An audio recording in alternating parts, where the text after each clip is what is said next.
ہمارے گاؤں میں ایک نیک شخص تھا جس کا چہرہ آج تک کسی نے نہ دیکھا تھا، کیونکہ وہ ایک ہی کمرے میں بیٹھ کر عبادت کرتا رہتا تھا، مگر اس کے بارے میں مشہور تھا کہ وہ جس بانج عورت سے نکاح کرتا ہے تو وہ عورت 3 بیٹے جنتی ہے اور خوشی خوشی اس کے ساتھ رہتی ہے۔ میرا شوہر مجھ سے بہت محبت کرتا تھا، مگر میں بانج تھی۔ یوں زبردستی میرا نکاح بھی اس آدمی سے ہو گیا، اور جب شادی کی رات میری نظر اس شخص پر پڑی تو جان نکل گئی، کیونکہ وہ تو میرا لاڈلا۔ یہ ان دنوں کی بات ہے جب میں نئی کالج جانا شروع ہوئی تھی۔ میں ایک وڈیرے کی بیٹی تھی، گھر پر کسی چیز کی کوئی کمی نہیں تھی۔ میں اپنے 4 بھائیوں کی اکلوتی بہن تھی، اپنے والد کی بھی بہت لاڈلی تھی، اسی لیے سب کے لاڈ پیار پر اپنا حق سمجھنے لگی تھی۔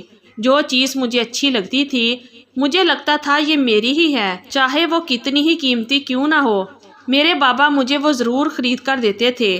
ہمارے ہاں عورتوں میں خاص پردے کا اہتمام تھا۔ میں باہر جاتے ہوئے برقع اوڑھتی تھی۔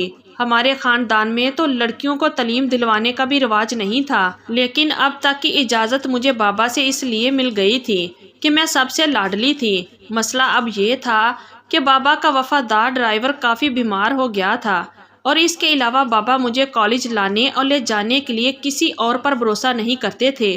کہتے تھے زیب النساء میری جان ہے، میں ہر ایرے غیرے پر بھروسہ نہیں کر سکتا۔ مجھے کالج جانے کی جلدی تھی۔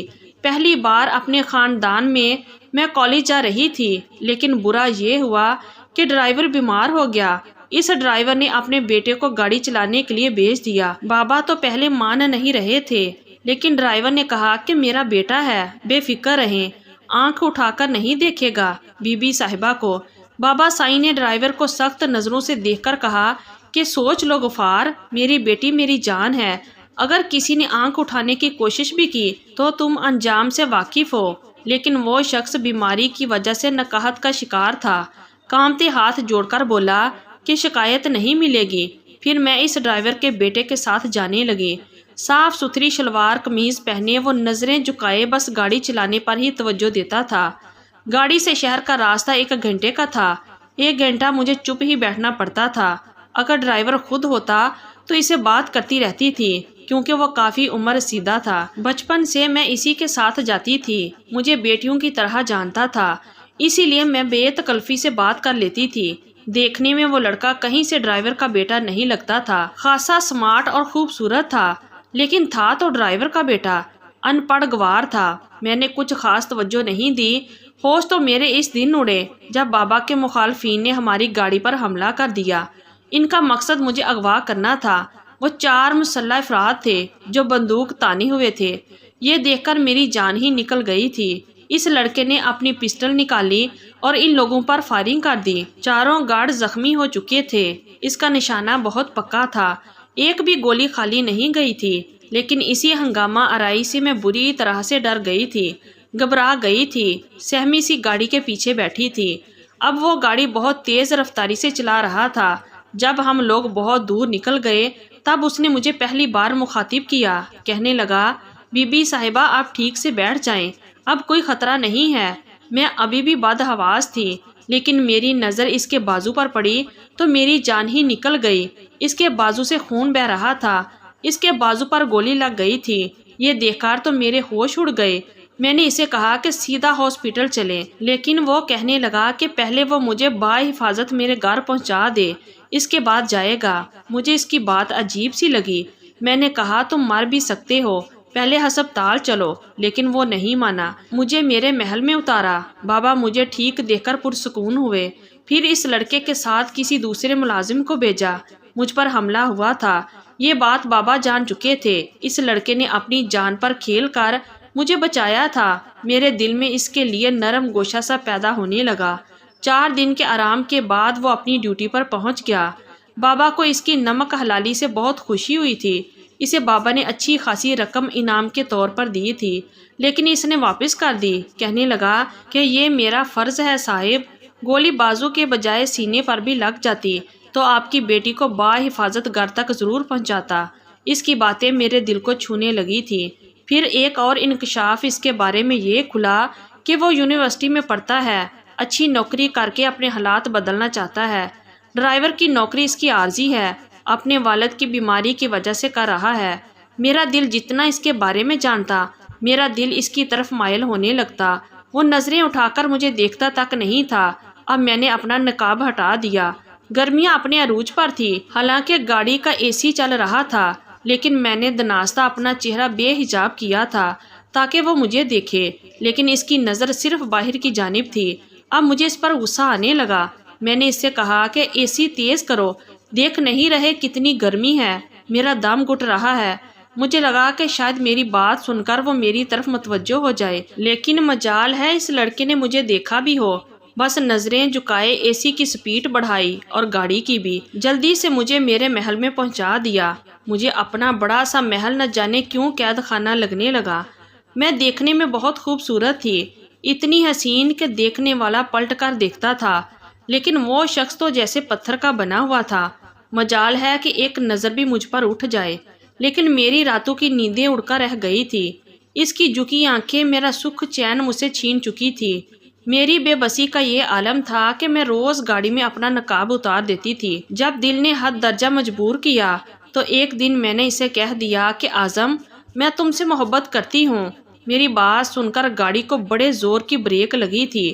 بے ساختہ اس نے پیچھے مڑ کر میری طرف دیکھا تھا، لیکن انتہائی غصے سے، لیکن مجھ سے کہا کچھ نہیں، بس گاڑی دوبارہ سے چلانے لگا۔ اس دن کے بعد وہ 2 دن نہیں آیا، اور وہ 2 دن میں نے کانٹوں پر بسر کیے تھے۔ دل بے تابی کی طرح تڑپا تھا، اتنا بے قرار ہوا کہ میں نے برقع اٹھایا، بابا سے کہا کہ گاؤں میں دوست کے گھر جانا ہے۔ بابا نے 2 ملازمہ میرے ساتھ روانہ کی۔ مجھے ڈرائیور کا گھر معلوم تھا، اسی لیے جا کر ان کا دروازہ بجا دیا۔ دروازہ اسی نے کھولا تھا۔ مجھے دیکھ کر دنگ سا رہ گیا۔ میں نے ملازمہ سے کہہ دیا کہ باہر کھڑی رہو۔ یہ کہہ کر میں اندر چلی گئی۔ اس کی ایک بہن بھی تھی جسے میری بچپن میں کبھی دوستی رہی تھی۔ بابا کو معلوم تھا، میں نے یہی سوچا کہ بہانہ بنا دوں گی۔ پہلی بار وہ مجھ سے مخاطب ہوا۔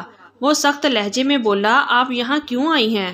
میں نے کہا، اعظم، میں اپنی محبت کے آگے بے بس ہو چکی ہوں۔ میں رونے لگی۔ جیسے ہی میں نے اپنے چہرے کا حجاب ہٹایا، اعظم نے نظریں چرائی تھی، پھر مجھ سے کہنے لگا، بی بی صاحبہ، ہم نمک حرام نہیں ہیں اور اپنی اوقات بھی جانتے ہیں۔ آپ آگ میں کیوں کودنا چاہتی ہیں؟ مار ڈالیں گے آپ کے بابا آپ کو، اور میں آپ سے محبت نہیں کرتا۔ میرے دل میں آپ کے لیے ایسے کوئی جذبات نہیں ہیں۔ آپ واپس جائیں اور دوبارہ یہاں مت آئیے گا۔ میں آپ کے سامنے ہاتھ جوڑ کر التجا کرتا ہوں۔ میں نے کہا کہ ایسا کچھ نہیں ہے، میرے بابا مجھ سے بہت محبت کرتے ہیں۔ آج تک ایسا نہیں ہوا کہ میں نے کچھ مانگا ہو اور انہوں نے دلایا نہ ہو۔ میرے خاندان کا کوئی مرد اتنا پڑھا لکھا نہیں ہے۔ بابا تمہاری بہت تعریف کرتے ہیں، انکار نہیں کریں گے۔ میری بات پر پہلی بار اس نے میری آنکھوں میں دیکھا تھا، لیکن حیرت سے کہنے لگا، میرا کمی ذات سے تعلق ہے۔ میرا ٹاٹ چاہے صاف ستھرا بھی ہو، تب بھی کوئی مخمل پر ٹاٹ کا پیوند نہیں لگاتا۔ بی بی صاحبہ، آپ جاؤ یہاں سے۔ اعظم کی کسی بات پر میرا دل آمادہ نہیں تھا۔ میں واپس آ گئی۔ گھر آ کر یہ بتا دیا کہ ڈرائیور کی بیمار پرسی کے لیے گئی تھی اور اس کی بیٹی سے میری دوستی بھی تھی، اسی لیے اسی سے باتیں کرتی رہی۔ میری بات سن کر میرے بابا کی پیشانی پر سلوٹیں پڑی تھی۔ کہنے لگے، زیب دوستی اپنے ہم پلہ سے رکھی جاتی ہے، آئندہ وہاں جانے کی ضرورت نہیں۔ پہلی بار بابا کا لہجہ ذرا سخت تھا۔ میرا دل گھبرانے لگا۔ اعظم کی بات ٹھیک تھی، یہ سوچ کر کہ وہ میرا نہیں ہو سکتا۔ میرا دل بے چین سا ہونے لگا تھا۔ جب میں صبح کالج جانے کے لیے گاڑی میں بیٹھی، گاڑی جیسے ہی گاؤں کی حدود سے باہر نکلی، میں نے اعظم سے کہہ کر گاڑی رکوا دی اور گاڑی کا دروازہ کھول کر اگلی نشست پر بیٹھ گئی۔ اعظم نے حیرت سے مجھے دیکھا تھا۔ میں پھوٹ پھوٹ کر اس کے سامنے رونے لگی۔ مجھ سے نکاح کر لو اعظم، میں تمہارے بغیر نہیں رہ سکتی۔ پہلی بار میں نے کسی کے سامنے بے بسی سے ہاتھ جوڑ کر یہ کہا تھا۔ ایک تھپڑ تھا جو میرے منہ پر لگا تھا، شاید بے اختیار سا عمل تھا، لیکن مجھے اعظم سے اس جرأت کی توقع ہرگز نہیں تھی۔ غصے سے بولا، شرم نہیں آتی تمہیں؟ اپنے ماں باپ کی یوں عزت اچھالنے کا سوچ کر جا کر پیچھے بیٹھو، اور اگر آئندہ مجھ سے ایسی بات کی تو بڑے صاحب کو بتا دوں گا۔ کب سے تمہاری حرکتیں برداشت کر رہا ہوں، صرف اس لیے چپ ہوں کہ میری شکایت پر تمہاری پڑھائی نہ چھوٹ جائے، لیکن اب لحاظ نہیں کروں گا۔ ہم نمک حرام نہیں ہیں بی بی صاحبہ، نہ ہی کبھی نمک حرامی کریں گے۔ میں اپنے سرخ گال پر ہاتھ رکھے اس کی باتیں سن رہی تھی۔ ایک وڈیرے کی بیٹی ہوتے ہوئے میں نے محبت میں پہل بھی کاٹ ڈالی۔ ایک نوکر کی منت سماجت پر اتر آئی، اور وہ ہے کہ یوں اکڑ کر دکھا رہا ہے۔ میرے اندر سے خون کھل اٹھا۔ میں نے کہا کہ تم نے مجھے تھپڑ کیسے مارا؟ مجھے لگا شاید غلطی سے اس کا ہاتھ مجھ پر اٹھ گیا ہے، مگر وہ مجھ سے معذرت کر لے گا۔ لیکن وہ اس پاٹ لہجے میں بولا، میرا یہ تھپڑ آپ کو یہ یاد دلائے گا کہ نکاح آپ کو کس سے اور کہاں کرنا ہے۔ یہ سن کر میرے تن بدن میں آگ سی لگ گئی۔ مطلب اس نے مجھے جان بوجھ کر مارا تھا۔ میں فرنٹ سیٹ سے اتر کر پیچھے بیٹھ گئی۔ اس نے بڑی تیزی سے گاڑی چلائی تھی۔ وہ مجھے کالج کے بجائے واپس گھر لے گیا۔ گاڑی سے اترنے سے پہلے بولا تھا کہ بی بی صاحبہ، میرے بابا اب کافی بہتر ہو چکے ہیں، چند دن بعد وہ آپ کو لینے آئیں گے، اور اب میں کل سے نہیں آؤں گا۔ میں نے ایک تیز نظر اس پر ڈالی اور کہا کہ رات 12 بجے اگر تم مجھ سے ملنے میرے کمرے میں نہیں آئے تو میں زہر کھا لوں گی اور مرنے کا الزام تم پر لگا دوں گی۔ فیصلہ میں تم پر چھوڑتی ہوں۔ میری بات سن کر اس کی رنگت اڑ گئی تھی۔ میں گاڑی سے اتر کر اندر چلی گئی۔ کیا سمجھتا ہے وہ مجھے، ایک معمولی سی لڑکی؟ اس کی ہمت بھی کیسے ہوئی کہ میری محبت کا مجھے یوں جواب دیتا؟ ہاتھ کیسے اٹھایا اس نے مجھ پر؟ میرے اندر تو ایسی آگ لگی تھی کہ بجھائے نہیں بجھتی تھی۔ میں نے بھی تہیہ کر لیا تھا کہ مجھے نکاح کس سے اور کہاں کرنا چاہیے۔ میں جانتی تھی کہ جو دھمکی میں نے اسے دی ہے وہ کچھ بھی کر کے آئے گا۔ ضرور اب مجھے رات 12 بجے کا انتظار تھا۔ رات کو میری کھڑکی پر آہٹ سی ہوئی۔ میں لپک کر کھڑکی کی جانب بڑھی اور کھڑکی کھول دی۔ وہ سامنے بے بسی سے کھڑا مجھے دیکھ رہا تھا۔ اسے یوں بے بس دیکھ کر میرے اندر کہیں چین سا اترا تھا۔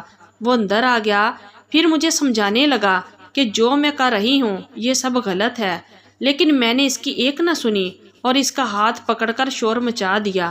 وہ بری طرح سے گھبرا گیا۔ چند لمحوں بعد میرا دروازہ بجنے لگا۔ میں نے جلدی سے اپنا دوپٹہ دور پھینکا اور اس کے قریب ہو گئی۔ وہ مجھے خود سے دور کر رہا تھا کہ اسی اثنا میں دروازہ کھل گیا۔ سامنے میرے بابا اور بھائی کھڑے تھے، بہت سے ملازمین تھے۔ میں روتے ہوئے اپنے بابا کے ساتھ لگ گئی۔ میں نے اعظم پر غلط الزام لگا دیا۔ وہ یہ سن کر دنگ سا رہ گیا، اپنی صفائیاں دینے لگا، مگر اس کی سنتا کون؟ میرے بھائیوں نے اسے بہت مارا تھا، اسے میرے سامنے خون خون کر دیا تھا، یہ بھی مجھ سے برداشت نہیں ہوا۔ میں اس کے سامنے جا کر کھڑی ہو گئی۔ میں نے کہا کہ جو ہو گیا سو ہو گیا، میرا اس کے ساتھ نکاح کر دیں، یہی بہتر ہے، میں اس کے ساتھ ساری زندگی گزار لوں گی۔ بابا نے کہا ٹھیک ہے، پھر اعظم کو واپس بھیج دیا۔ اسے کہا کہ تم 2 دن بعد نکاح کے لیے آ جانا۔ وہ کہنے لگا مالک میں نے ایسا کچھ نہیں کیا، میں بے قصور ہوں، بی بی صاحبہ نے مجھے دھمکی دے کر بلوایا تھا۔ میرا قصور یہ ہے کہ میں نے آپ کو بتانے کے بجائے بی بی صاحبہ کو سمجھانا چاہا تھا۔ یہ جھوٹ بول رہی ہے، میں نے ان کے ساتھ کچھ نہیں کیا۔ ان کا رونا گڑ گڑانا سن کر بابا نے کہا کہ تم جاؤ اعظم۔ بابا کا لہجہ نرم تھا۔ میں خوش ہو گئی کہ بے شک طریقہ غلط تھا، لیکن میری شادی تو اعظم سے ہی ہوگی۔ 2 دن بعد میرے نکاح کا شور اٹھا۔ میں دلہن بنی بیٹھی تھی۔ ہوش میرے اس وقت اڑے جب دولہے کے نام پر میں نے اپنے کزن کا نام سنا۔ میں چپ سی ہو گئی۔ میری ماں نے مجھے سخت نظروں سے گورا، کہنے لگی اقرار نہ کیا تو ویسے ہی کام سے جائے گی جیسے تیرا عاشق کل مر چکا ہے۔ یہ خبر تو میرے سر پر بم کی طرح پھٹی تھی۔ میرے بابا اور بھائیوں نے اسے جان سے مار ڈالا تھا۔ اف یہ کیا ظلم ہو گیا تھا مجھ سے۔ میں دلہن بنی پھوٹ پھوٹ کر رونے لگی۔ میری ماں نے مجھ سے پھر کہا کہ مر جائے گی، نکاح کے لیے اقرار کر دے۔ میں نے روتے ہوئے ایجاب و قبول کیا تھا۔ اپنے کزن کے ہمراہ کسی بے جان مجسمے کی طرح اس کے گاؤں چلی گئی جو ہمارے گاؤں سے بہت دور تھا۔ میرے لیے تو وہ ماتم کی رات تھی۔ محبت تو ایک طرف، میں نے تو قتل ہی کا ڈالا تھا۔ کبھی مجھے اعظم کا چہرہ نظر آنے لگتا، کبھی اس کے بوڑھے باپ کا، جن کا وہ واحد سہارا تھا۔ میں تو نیم مردہ سی ہو کر بیٹھی تھی۔ میری محبت نے ایک گھر برباد کر دیا تھا۔ اعظم کی باتیں سچی تھی۔ میرا باپ مجھ سے بے تحاشا محبت تو کر سکتا تھا، لیکن جسے وہ کمین سمجھتا تھا اسے بیٹی نہیں دے سکتا تھا۔ مجھے اعظم نے کبھی نہیں بہکایا تھا، لیکن میرے سامنے بیٹھا شوہر مجھ سے یہی کہہ رہا تھا کہ تم فکر مت کرو، چچا نے اسے صفا ہستی سے مٹا دیا ہے اور ایسی مثال قائم کی ہے کہ وڈیروں کی بیٹی پر آنکھ رکھنے کا انجام کیا ہوتا ہے۔ میں بس بے جان سی بیٹھی اپنے شوہر کا منہ تک رہی تھی۔ میرے دل کی دنیا اجڑ گئی تھی، لیکن وقت کے ساتھ ساتھ سب کچھ پرانا سا ہونے لگا۔ غم کا اثر بھی زائل ہو گیا، لیکن میری غلطی کی سزا ہی تھی کہ مجھے بانجھ پن کی سزا ملی تھی۔ پھر 6 سال بعد ایک بزرگ گاؤں میں آیا۔ وہ عورتوں مردوں سب سے پردہ کرتا تھا، ہر وقت کمرے میں بیٹھا بس عبادت ہی کرتا رہتا تھا۔ میں نے سنا تھا کہ جو اسے دم کروائے اس عورت کی گود ہری ہو جاتی ہے۔ میرا شوہر مجھے اس کے پاس لے گیا۔ میں کمرے میں گئی تو بہت سی عورتیں بیٹھی تھی۔ اس کی آنکھیں بند تھیں، سر چہرہ چھپا ہوا تھا، بس تسبیح کے دانے ہی گر رہے تھے۔ ہونٹوں پر جنبش تھی۔ پڑھنے کے بعد وہ پانی پر پھونک مار دیتا تھا۔ وہ عورت اٹھ کر چلی گئی۔ ایک عورت کہنے لگی کہ بڑا نیک بندہ خدا ہے، کسی عورت کے لیے آنکھ ہی نہیں کھولتا، بند آنکھوں سے ہی پڑھتا ہے اور پھونک مار کر پانی دے دیتا ہے۔ ایسا اثر ہے کہ اللہ اولاد سے نواز دیتا ہے۔ میں بھی اس کے روبرو بیٹھ گئی۔ میں نے کہا کہ میں بے اولاد ہوں، شادی کو 10 سال بیت گئے۔ میری بات سن کر اس شخص کی آنکھیں جٹ سے کھلی تھی۔ جب میری نظروں کا تصادم ہوا تو میری تو جان ہی نکل گئی۔ ایک پل کو یہ لگا کہ یہ آنکھیں دیکھی سی ہیں۔ ان آنکھوں میں ایسی تیزی تھی کہ میرا دل کٹ کے رہ گیا۔ پہلی بار یہ ہوا تھا کہ میں اس کی آنکھوں میں دیکھ نہیں پائی۔ میں نے آنکھیں جھکا لی۔ اس نے کہا کہ واپس چلی جاؤ، تم ماں نہیں بن سکتی۔ نہ جانے کیسی آواز تھی، لیکن اس کی بات نے میرے ہوش اڑا دیے۔ میں نے رو کر منت سماجت کی کہ میرا بھی علاج کر دیں۔ کہنے لگا اپنے مرد کو میرے پاس بھیجو، تمہارا بس ایک ہی علاج ہے، اگر تمہارا مرد رضامند ہوا تو کر دوں گا۔ میں اٹھ کر باہر چلی گئی اور اپنے شوہر کو اندر بھیج دیا، لیکن جو علاج اس نے بتایا میں نے اپنے شوہر کے منہ سے سن کر انکار کر دیا۔ میں کیسے اسے نکاح کر سکتی ہوں؟ مجھے اولاد نہیں چاہیے۔ میرے انکار پر میرے شوہر نے مجھے سختی سے کہا کہ اسے اپنے خاندان کے لیے وارث ہر صورت میں چاہیے اور مجھ ہی سے چاہیے۔ اس نے سنا ہے کہ وہ شخص جس عورت سے نکاح کرے اس کے 3 بیٹے تو لازمی ہوتے ہیں۔ جیسے ہی میں امید سے ہوئی وہ مجھے واپس بھیج دے گا اور بچہ ہوتے ہی طلاق دے دے گا۔ میں نے بہت انکار کیا، لیکن میری ایک نہ سنی گئی۔ میرے شوہر نے مجھے طلاق دے دی۔ عدت کے ختم ہوتے ہی آج میں زبردستی اس شخص کی دلہن بنی بیٹھی تھی۔ اس کے چھوٹے سے حبس زدہ کمرے میں آدھے گھنٹے میں ہی میرا دم گھٹنے لگا تھا، لیکن جب وہ کمرے میں داخل ہوا تو میرے پیروں تلے سے زمین نکل چکی تھی، سر پر آسمان گرا تھا، سامنے اعظم کھڑا تھا۔ میں فوراً سے کھڑی ہو کر اس کے پاس آ گئی۔ تم تو زندہ ہو؟ مجھے اس قدر بے چینی تھی کہ سمجھ نہیں پا رہی تھی کہ یہ خواب ہے یا سچ۔ اس نے کہا زندہ ہوں، تمہارے باپ نے تو مجھے مار کر دریا میں پھینک دیا تھا، لیکن مارنے والے سے بچانے والا بڑا ہوتا ہے۔ مجھے تم سے بہت سے سوال کرنے تھے۔ یہ کہہ کر وہ مجھے بڑے غصے سے قہر بری نظروں سے دیکھنے لگا۔ پھر بولا کہ میں نے تمہارا کیا بگاڑا تھا؟ کب میں نے محبت کا دعویٰ کیا تھا تم سے؟ مجھ پر الزام لگانے سے پہلے ایک بار بھی تم نے یہ نہیں سوچا کہ تم کس خاندان سے ہو؟ کب تمہارے خاندان میں کسی کمی کمین کے ساتھ اپنی بیٹی کی شادی کروائی گئی ہے؟ میرے ساتھ جو کیا وہ کیا، لیکن تمہارے باپ نے میرے گھر والوں کے ساتھ اچھا نہیں کیا۔ میری بہن کی زندگی برباد کر دی، میری بہن نے خودکشی کر لی، میرا باپ مروا دیا، مجھے کسی بزرگ نے بچا لیا تھا۔ اسی کی رہنمائی میں نے یہ سب کچھ سیکھا ہے۔ میں بنا کسی عورت کو چھوئے اسے اللہ پاک کے کلام کے ذریعے سے بھی اولاد کا علاج کر سکتا تھا، لیکن تمہیں دیکھ کر میری ہر اذیت پھر سے میرے سیلے زخم کو بھیڑ گئی۔ اسی لیے میں نے سوچا کہ تمہاری محبت کا انعام تو تمہیں ملنا چاہیے۔ اسی لیے تمہارے شوہر سے جھوٹ کہا کہ بیٹے کے لیے تم سے میرا نکاح کر دے۔ اب تم اپنے وجود میں ایک کمی کمین کی اولاد کو پالو گی اور ایک کمی کمین تمہارے وڈیرے کے خاندان کا وارث بنے گا۔ بانجھ تم نہیں ہو، تمہارا شوہر ہے، اسی لیے اولاد تمہیں صرف مجھ سے ہوگی۔ میں پھٹی پھٹی آنکھوں سے اسے دیکھنے لگی۔ اپنی غلطی پر میں بہت بڑا ظلم کر بیٹھی تھی۔ 4 ماہ بعد میں امید سے ہوئی تو میرا شوہر مجھے آ کر لے گیا۔ جیسے ہی مجھے بیٹا ہوا مجھے طلاق مل گئی۔ پورے محل میں بیٹے کا جشن منایا گیا۔ بس میرا دل مر چکا تھا۔ میرے کیے کی سزا بھی اس نے مجھے بہت خوبصورت دی تھی۔ آج بھی میرے دل میں اس کی محبت کی جگہ قائم تھی۔ اس کے بیٹے کو میں دل و جان سے لگا کر رکھتی تھی۔ مجھے دوبارہ اولاد نہیں ہوئی۔ پھر یہ خبر ملی کہ وہ شخص جو بانجھ پن کا علاج کرتا تھا وہ اس گاؤں سے جا چکا ہے۔ تو اللہ تعالی ہم سب کو نیک راستے پر چلنے کی توفیق عطا فرمائے، آمین یا رب العالمین۔ تو یہ تھی ہماری آج کی سٹوری۔